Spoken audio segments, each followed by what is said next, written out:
오늘 하나님께서 우리에게 주시는 말씀 같이 보겠습니다. 고린도전서 13장 9절에서 12절까지 말씀입니다. 저와 여러분들이 한 절씩 교독하여서 읽겠습니다. 우리는 부분적으로 알고 부분적으로 예언합니다. 그러나 온전한 것이 올 때에는 부분적인 것은 사라집니다. 내가 어릴 때에는 말하는 것이 어린아이와 같고 깨닫는 것이 어린아이와 같고 생각하는 것이 어린아이와 같았습니다. 그러나 어른이 되어서는 어린아이의 일을 버렸습니다. 지금은 우리가 거울로 영상을 보듯이 희미하게 보지만은 그때에는 얼굴과 얼굴을 마주하여 볼 것입니다. 지금은 내가 부분밖에 알지 못하지만은 그때에는 하나님께서 나를 아신 것과 같이 내가 온전히 알게 될 것입니다. 아멘. 하나님 말씀입니다. 고린도전서 13장은 사랑과 관련된 말씀이 우리에게 굉장히 사랑스럽고 또 행복하고 우리가 사랑해야 될 여러 일들에 대해서 도전하기도 하고 오해할 수 있는 여러 일들에 대해서 밝히 보여주기도 합니다. 우리가 이 사랑과 관련된 이야기를 읽고 있는 중에 중간에 이 부분을 만났습니다. 이것은 이 사랑과 관련된 그런 설명임에 틀림없겠지요. 사랑은 이런 것이다. 사랑은 이렇게 한다. 라고 이야기하면서 오늘 그 사랑이라는 단어가 쏙 빠져 있지만 그럼에도 불구하고 이것은 사랑하는 사람들에게 도전하는 것이고 사랑과 관련된 설명인 것을 우리가 기억하고 이 말씀을 적용해 보고 싶습니다. 우리가 한 100여 년 정도의 삶을 살면서 시간적으로나 공간적으로 제약을 받을 수밖에 없지요. 100년 정도 사는 우리의 삶이 영원을 안다고 할 수 없겠죠. 그래서 어떤 일의 사연과 그리고 어떤 일의 진행 과정을 다 안다고는 이야기할 수 없을 겁니다.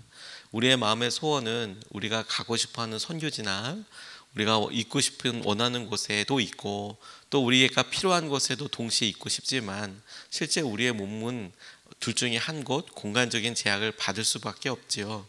생각은 우리가 사랑하는 가족들에게도 있고 직장이나 우리의 일해야 될 곳에도 있고 또 우리가 선교하고 사명의 자리에도 있지만 우리는 그 가운데 선택을 해야만 합니다. 공간적으로도 제약을 받을 수밖에 없겠죠.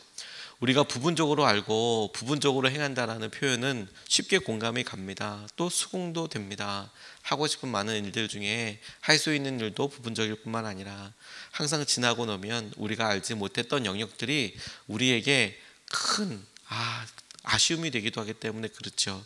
내가 실수했구나. 그때 그렇게 말했어야 하는 거구나.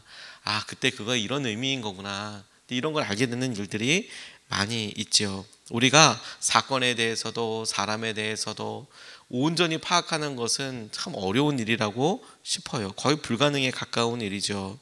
그런데 흥미로운 것은 바울이 이런 제한적인 상황에 대해서 재미있는 표현과 더불어 부족함을 채워주는 중요한 요소로서 사랑을 이야기하고 있다는 거예요. 너희들이 부족하다. 부분적으로 안다. 그런데 온전히 알게 되는 때 그렇게 해주는 것이 무엇이냐? 사랑이다. 이렇게 이야기하고 있는 거예요. 그리고 첫 번째로 우리가 같이 붙잡고 적용하고 싶은 재미있는 표현, 재미있는 비유 하나를 합니다. 그게 뭐냐면 사랑할 수 있다면 어른이라는 거예요. 사랑할 수 있다면. 사랑하지 않는 삶이 어린아이 같은 일이라는 거예요. 9절로 11절까지 말씀을 보면 우리는 부분적으로 알고 부분적으로 예언합니다. 그러나 온전한 것이 올 때에는 부분적인 것은 사라집니다. 내가 어릴 때에는 말하는 것이 어린아이와 같고 깨닫는 것이 어린아이와 같고 생각하는 것이 어린아이와 같았습니다. 그러나 어른이 되어서는 어린아이의 일을 버렸습니다. 이제 이렇게 말하고 있습니다.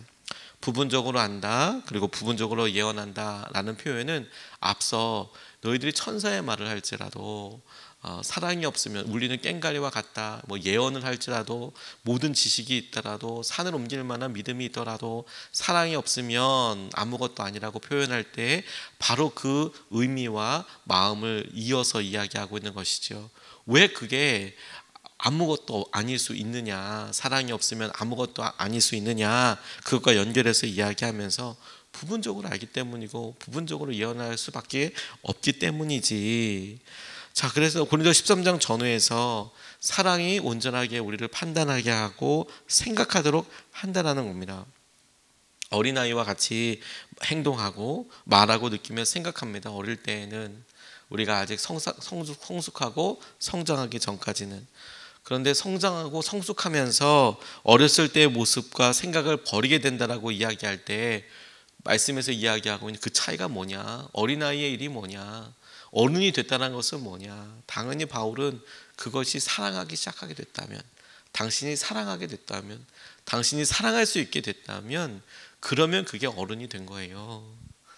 여전히 우리가 우리 분에 못 이겨서 버들버들 떨고 내가 하고 싶은 말을 이렇게 툭툭 하고 내가 사랑하는 사람들에게 여전히 내 마음의 욕심과 내 마음의 계획을 사랑이라는 의미로 툭툭 이야기할 때 어린아이의 일인 거예요, 그게.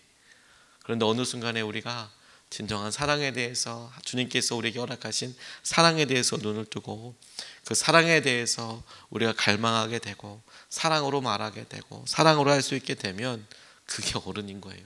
그러면 사랑하지 않았을 때의 작은 모습, 어린아이의 일을 버리게 됩니다. 그거 안 하게 됩니다. 그거 중요하지 않다는 것을 알게 돼요. 사랑하는 사람들한테만 보이는 은혜가 있거든요. 10년도 더 된 일이지만 제가 어린아이의 모습을 통하여서 와, 쟤 어른이구나 이렇게 생각했던 적이 있었습니다. MBC에서 당시 했던 느낌표라는 프로그램 중에서 종건이라는 어린아이가 나왔어요. 당시에 중학교 1학년, 이제 중학교 입학하려고 하는 애였습니다. 그리고 그 엄마랑 같이 나왔는데 그 가정이 참 가난했어요. 엄마가 청각장애도 앓고 있는데 시각장애도 앓고 있는 거죠. 보통 청각장애를 앓으시는 분들은 말씀을 잘 못하세요. 그러니까 헬런 켈러처럼 눈도 안 보이고 귀도 안 들리고 말도 이렇게 어려워하시는 그런 삶이죠. 그리고 이 두 모자가 함께 살고 있는 겁니다. 그런데 MBC에서 당시 했던 일이 뭐냐면 눈을 떠요라는 그런 프로그램으로 이제 각막 이식 수술 이런 것들을 도와주는 그런 프로그램이어서요.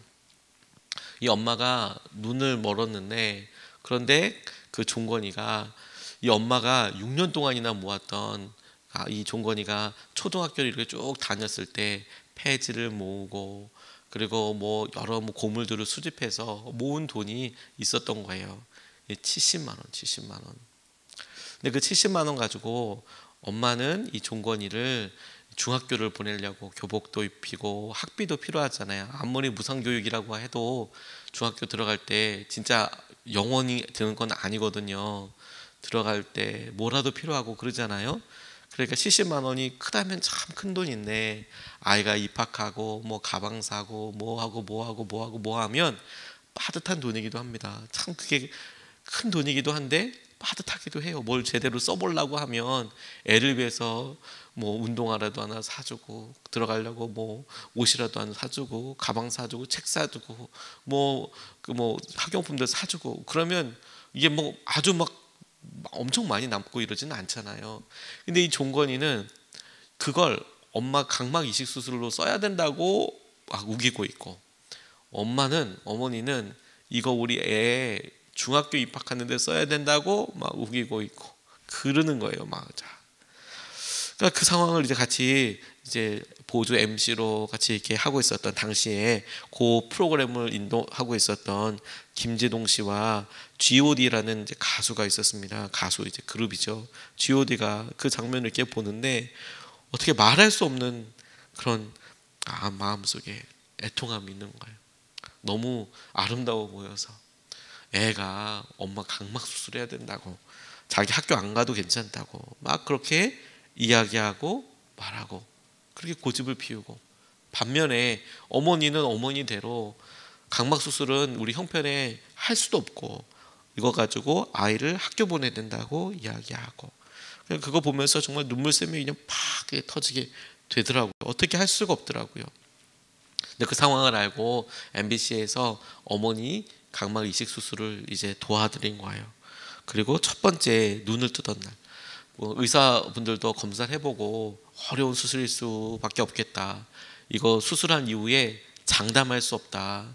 그래도 안 하는 것보단 나으니까 어차피 안 보이시니까 안 하는 것보단 낫겠다 싶어서 이제 수술을 해드리고 그리고 수술 결과로 눈을 뜨게 되는 날 각막 이식 수술이 이제 다 해서 끝나고 되찾는 날 그렇게 좋아하더래요. 어머니가 눈을 뜨고 아들이 하염없이 눈물을 흘리고 의사 선생님에게 감사하고 큰 절을 한 다음에 시청자들 향하여서 앞으로 더 겸손하게 살자 이렇게 다짐하더라는 거예요. 앞으로 더 겸손하게 살자. 근데 그런 장면을 이렇게 보면서 제가 이제 중학교 1학년짜리 아이, 저희 막내딸보다도 어린 그 아이, 지금은 이제 성인이 됐지만 그 모습을 보고 다 컸구나, 이제 다 컸구나. 자기 엄마를 저렇게 사랑할 수 있고 책임질 수 있고 희생할 수 있고, 그래서 그 엄마의 마음을 헤아릴 수 있고, 다 알지 못하잖아요, 엄마의 마음이 어떤지. 그런데 그 어린아이, 경험도 없는 그 아이가 엄마의 마음을 어떻게 그렇게 알아요? 어떻게 그렇게 봐요?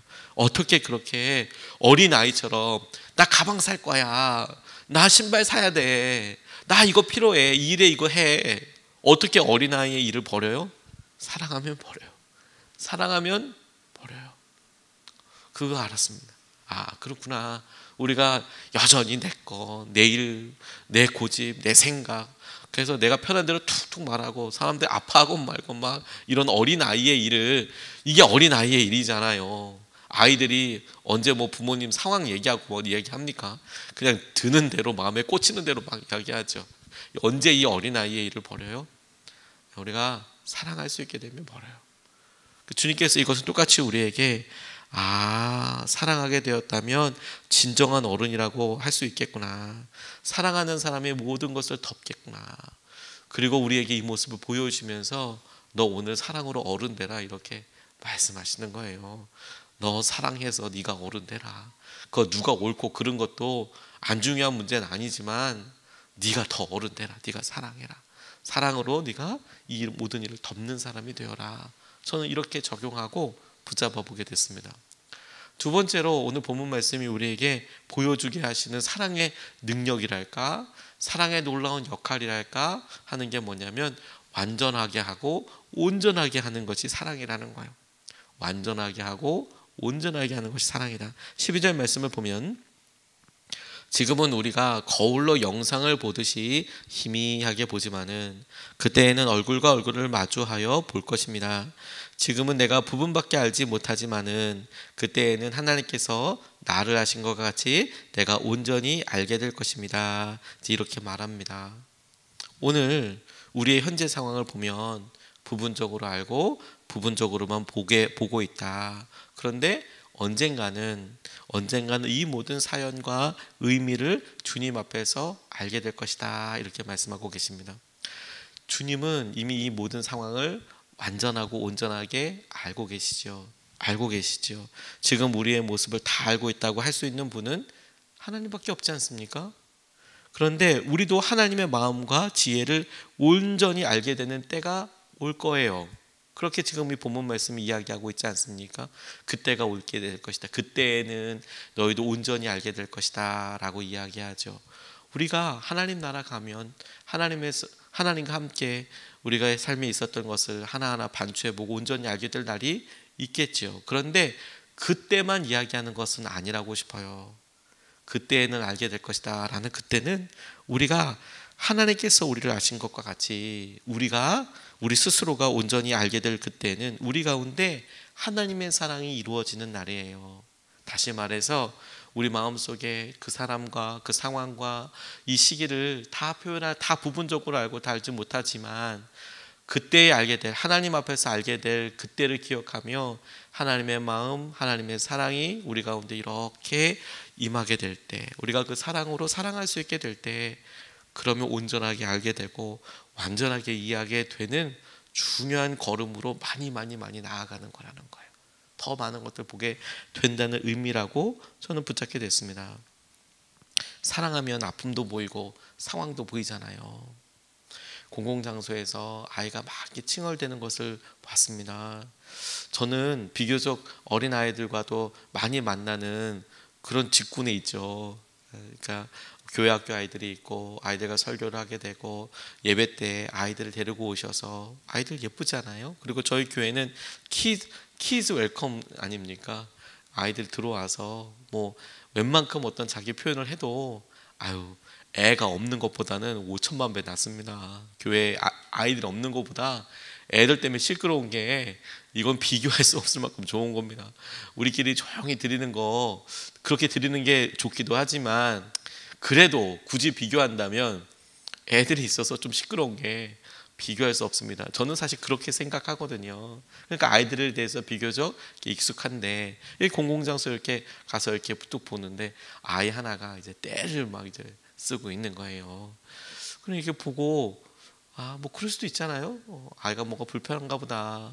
근데 이제 아이가 좀 도를 좀 넘는 막 이제 막 떼를 쓰고 막 이렇게 하는데 그 어머니의 그 엄마의 그 행동이 대응이 참 되게 인상 깊었어요. 엄마가 계속 이제 아이가 우니까 울지 않도록 이렇게 얼르기도 하고 애가 그렇게 오래 때를 부리니까 주위에서 이제 그런 진리의 눈빛으로 보지 않겠습니까? 왜 가만히 있냐? 왜 저 부모는 가만히 있냐? 이제 이런 눈빛들이 따가운 눈빛들이 이제 막 이제 보죠, 막 쏘죠. 조금 조용히 시키라는 의미가 명확한 그런 눈빛이 이제 딱 비치는데 그런데 이 엄마가 그렇게 보는 시선과 이런 것들을 모르지 않겠죠. 근데 계속 설명을 하는 거예요. 아이가 열이 있어서 그래요. 아이가 어제 한숨도 못 잤어요. 그래요.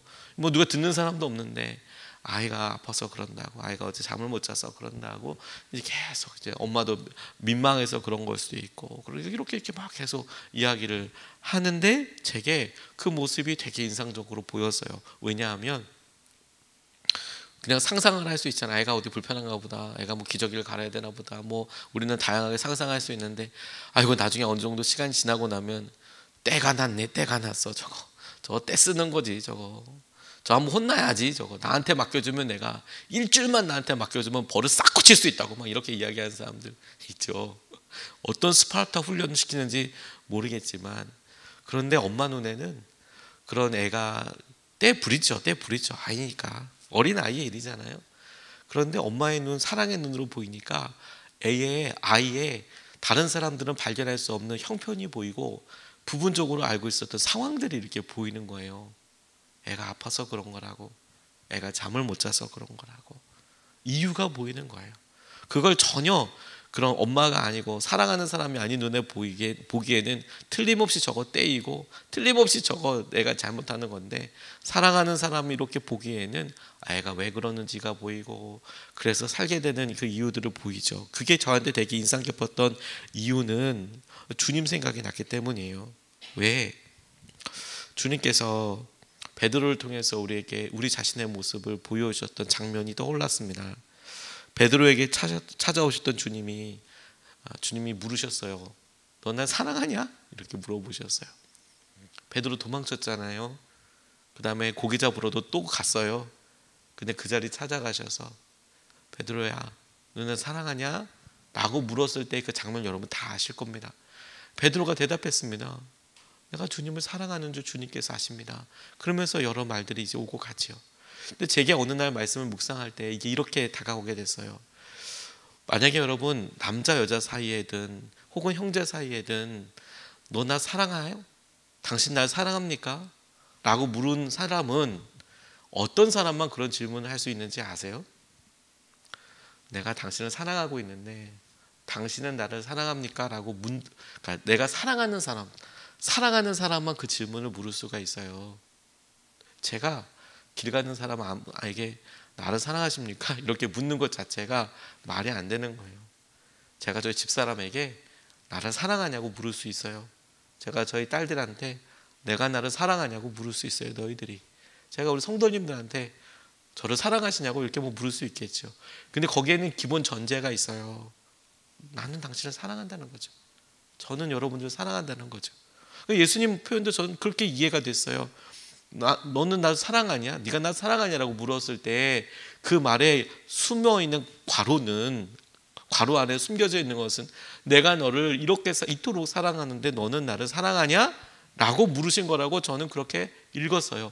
그런데 이게 왜 중요하냐면 주님이 우리를 사랑하는 표현이라고 읽고 나니까 그렇게 물을 수 있는 그 주님이 사랑하는 눈으로 베드로를 보고 있으니까 베드로의 형편이 보이는 거예요. 베드로 마음은 예수님을 위해서 같이 죽고 싶었고 계속 수제자로서 뭔가 의미 있는 하고 싶었는데 결국엔 도망갔고 결국에는 그가 3번이나 부인하고 그리고 그 주님, 부활의 주님 만나고 나서도 여전히 자기의 계획으로 그냥 갈릴리로 확 도망가 버리는 그 일에 숨은 속 사연이 얼마나 많겠습니까? 베드로가 이야기하고 싶은 게 얼마나 많겠어요. 근데 주님이 그거 물어보지 않으세요. 너는 사랑하느냐? 그 말에 한마디도 안 할 수 있었던 이유는 주님께는 베드로의 연약함이 온전한 모습으로 보였던 것 같아요. 아직 베드로의 삶은 완성형이 아니었어요. 아직 베드로의 삶은 성령님을 만나기 전에 완성형 모습이 아닌데, 주님은 베드로의 연약한 모습밖에 보이지 않는 그 상황의 그 시점에서 베드로의 온전한 모습을 봤어요. 부분적인 모습이 아니라, 드러난 모습뿐만이 아니라 온전한 모습을 봤어요. 뭐 때문에요? 사랑하셨기 때문에. 그리고 그 시선으로 우리를 보고 계시는 거잖아요. 우리가 아직 연약해요. 막 혈기가 장난 아니고, 우리가 실망하고 우리가 말하는 걸로 보면 좌절도 우리만큼 하는 사람이 없다고 생각될 때가 있죠. 말 함부로 하고 힘들어하고 어려워하고. 그 현재의 모습, 지금 우리 모습을 딱 보면, 와, 이 뒷사연을 누구한테 설명이나 할 수 있겠습니까? 내가 왜 그러는지. 막 때를 부리는 애는 아무것도 아니에요. 저희는 나이가 막 엄청 늘었는데도 똑같은 때를 쓰면서 하나님 앞에 그렇게 나아가고 있잖아요. 드러나는 모습만 보면 참 부끄럽죠. 그런데 하나님은 베드로 모습을 통해서 우리에게 온전한 모습을 보고 계시잖아요. 그래서 우리가 죄인 될 때 여전히 죄인이지만 우리를 찾아오시고 우리를 믿어주시고 우리를 붙잡아 주시고 우리를 일으켜 주셨잖아요. 이미. 왜 그러셨죠? 뭘 보셨죠? 우리의 연약한 모습뿐만 아니라 우리의 온전한 모습을 주님은 보셨다고 믿어요. 어떻게 보신 거죠? 사랑하기 때문에. 주님 우리 사랑하시기 때문에. 그러니 우리가 그 사랑 때문에 여전히 한 번 더 노력해 보는 거죠. 한 번 더 순종해 보는 거죠. 그리고 그 시선으로 우리가 딱 마음의 중심을 붙잡고, 주님 제가 저 사람, 저 일, 저 상황, 이 관계된 모든 일들 다 알지 못해요. 그런데 하나님 당신의 사랑으로 내가 이 일을 마주하기 원합니다. 우리를 그렇게 불러주셨던 것처럼 죄인으로 드러나 있는 우리의 모습에서 온전한 주님과 함께 동행하는 모습을 보아주셨던 그 사랑이 우리에게도 오게 해주셔서 우리가 그 사랑에 다스림 받게 해주십시오. 두 가지 말씀을 같이 나눴습니다. 첫 번째, 사랑할 수 있다면 어른이에요. 여러분 어느 분과 갈등하고 있다면 누가 어른인지 명확하게 드러납니다. 누가 어른이에요? 사랑하는 사람이 어른이에요. 부모이기 때문에 어른이 아니고요. 어떤 때는 애가 어른인 데도 있어요. 왜? 애가 사랑하고 덮어주고 참아주고. 사랑할 수 있다면 어른입니다. 그러니까 우리가 진짜 어른이 돼야 되지 않겠습니까? 두 번째, 완전하고 온전하게 알게 하는 것이 하나님의 사랑입니다. 지금 억울하고 힘들죠. 사랑을 달라고 기도해야 되는 거예요. 그리고 그렇게 될 때 우리를 사랑하셔서 덮어주시고 우리의 온전한 모습을 보셨던 주님을 우리가 알게 되는 겁니다. 그 사랑이 임하게 해달라고 기도했으면 좋겠습니다. 오늘 말씀 붙잡고 두 번 나눠서 기도하는데요. 첫 번째, 우리가 먼저 사랑하게 해달라고 오늘 이 시간에 우리가 마치 무장하듯이 기도하고 싶습니다. 주님 오늘 어떤 사람을 만나든 내가 먼저 사랑해 버리게 해주십시오. 내가 먼저 사랑으로 덮어버리게 해주십시오. 내가 먼저 사랑한다고 말하게 해주십시오. 지금 내가 뭐 참고 이런 게 아니라 내가 사랑하게 해주십시오. 우리가 먼저 사랑하고 우리 자신이 우리 각자가 먼저 사랑하게 하여 주십시오. 첫 번째로 같이 함께 기도하시겠습니다.